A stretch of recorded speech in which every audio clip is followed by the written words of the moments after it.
Even if you're thinking of applying for jobs with less customer interaction and more on research and data entry, having good conversational skills is still useful for communicating with clients and negotiating your rates. Here are 5 quick tips on how to improve your conversational English. I say quick, meaning these are very practical yet effective tips. However, your actual progress will depend a lot on your current level and how often you do these suggestions. We will also focus on practicing neutral American accents because I believe that is the most flexible and easiest to learn. See only English and hear only English. Have you ever seen English-speaking Filipino kids at the mall? You must have noticed that even though their parents or yayas have Filipino accents, they still respond in perfect American accents. They might seem maarte, but we can learn from those kids. Some of them are not even 5. They couldn't have learned that from school, right? Well, where else would they have learned that but from countless hours of watching Nickelodeon or Cartoon Network? They would pick up their favorite lines and imitate the voices and accents of the characters. In the same way, we can improve our conversational English by watching movies or by listening to podcasts and audiobooks. And since we're no longer kids, it'll take a bit more to make this work. As we try to unlearn the accents and pronunciations that we are used to, I recommend watching with English subtitles and listening with transcripts. I'm sure you'll get a lot of aha moments when you realize how Americans put stresses on syllables differently than we do. Read this out loud with feelings. You're an impostor. Then check out how the centipede says it and imitate him. You're an imposter! Okay, an action item for this tip. Download your favorite American movie or TV series legally. And if it doesn't already come with one, download its English subtitles. Watch and enjoy. Take note though how the characters say their lines and imitate them shamelessly. To make this even more fun, you can copy their voices too. Keep practicing until you can repeat their lines without getting tongue-tied. If you don't have time to watch a movie or series right now, proceed to our shadowing exercise after this video. All right, speak English with confidence. Do you remember having an English-only policy in school? I'm sure we can all relate to this famous fundraising activity. The class secretary lists your name if she catches you speaking in vernacular, and the treasurer charges you 1 peso per word or per incident. Great. Thanks to you, the whole class now has additional funds for the Christmas party. The problem with this is that we would speak in English using Filipino accents. I remember having this policy too back in my call center days. The agents will speak in their best accents when talking to American customers, but then they would switch back to their Filipino accents when talking to colleagues. Of course, why would they try so hard when speaking to fellow Filipinos? That's awkward. It sounds so maarte and they don't want to seem trying hard. Do you have this kind of mindset? I understand how most of us will have this kind of mindset. I used to think that way too.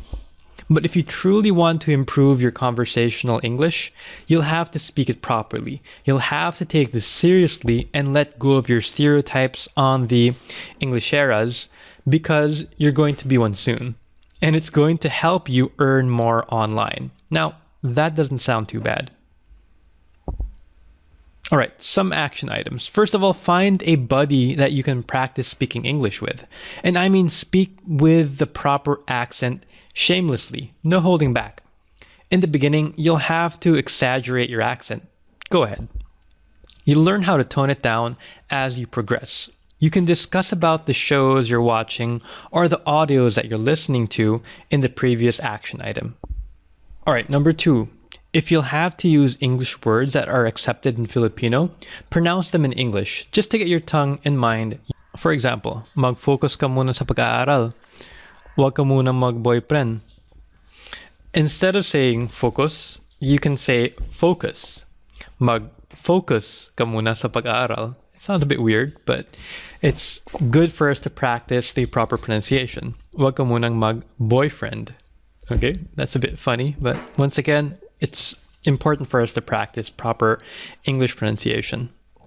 Number 3, if you really can't find anyone to practice with, grab an English novel and read it out loud in the accent that you're imitating. Nope, reading silently and imagining your accent won't train your tongue. If you're unsure of how a word is pronounced, just type define plus the word in Google search and click on the microphone icon in the results to hear the pronunciation. Prepare a self-introduction. Okay, since our ultimate goal for improving our English skills is to earn online, let's plan how you could nail it when talking to actual clients. Your first contact with clients is mostly through an interview, and most interviews begin with you introducing yourself. I recently did a few job interviews, and the tell me about yourself is really that crucial part where you make first impressions. I can tell you that in the first 5 seconds of the call, clients can already judge whether they like you or not. Thus, it would be wise to use your first 5 seconds wisely. Plan ahead and come up with one that sells your background and skills straight away. You'll keep using the self-introduction several times until you find a long-term client, so it has to be epic.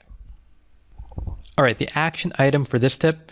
First of all, draft your self-introduction on a piece of paper. Spare the not so important details like your age, the name of your school, and job experiences that won't be directly related to the jobs you're targeting. Instead, simply state your name and talk about your skills and background and how you can be useful to the client.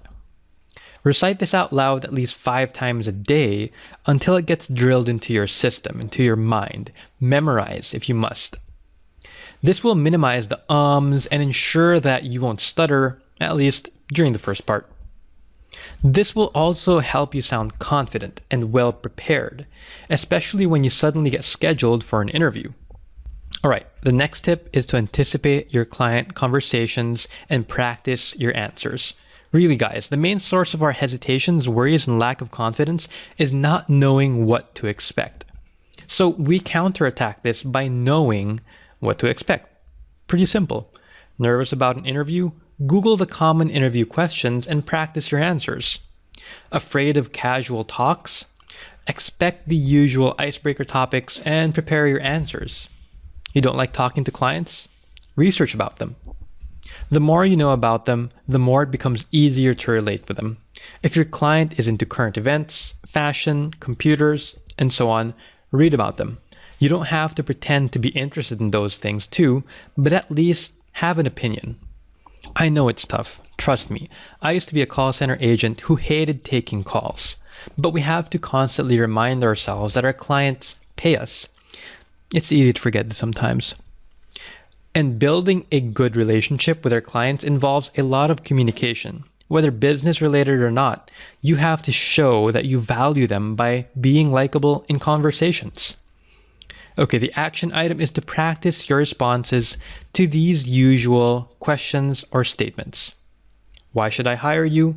Tell me about a challenge you face at work and how you've dealt with it. Where do you see yourself in 5 years? What's your greatest professional achievement? How is the weather there? I would like to visit the Philippines one day. My internet is so slow today. I'm watching the Super Bowl tomorrow. All right, the next tip is don't be overly formal in your client conversations. We already talked about this in the other lesson, and I know that it comes naturally to us because of our culture. But please do not abuse the words sir or ma'am. Practice addressing your client by their first names. Or if you're unsure, try Mr., Miss, or Mrs. last name. Never sir or ma'am.